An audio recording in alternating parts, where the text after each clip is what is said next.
Hi, I'm Denny Lang, and today we're going to discuss hull shapes, side shapes, and also rocker on canoes. Here we have a great example of a flat bottom canoe. This is the Old Town Saranac 146.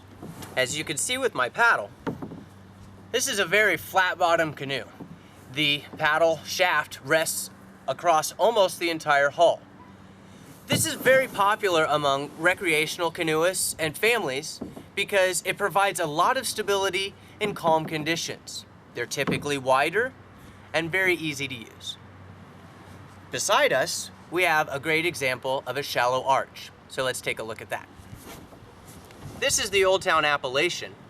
As you can tell, when I rest my paddle shaft on the hull, very little of the shaft is actually touching the hull. This design is ideal in less than perfect conditions, such as wind, waves, and current. Very popular among river runners and expedition style paddlers because it helps the boat track when it displaces the water.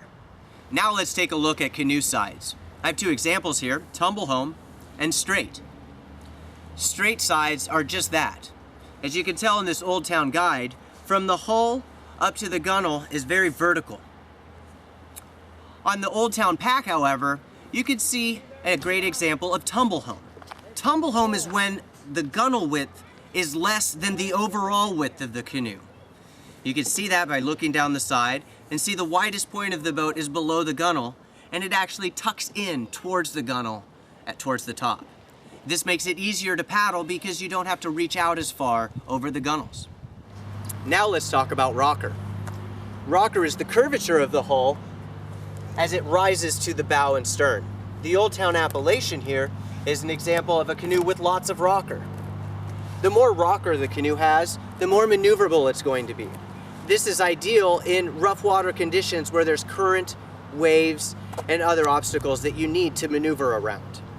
Now, when a canoe has less rocker, more of the hull is in the water at all times.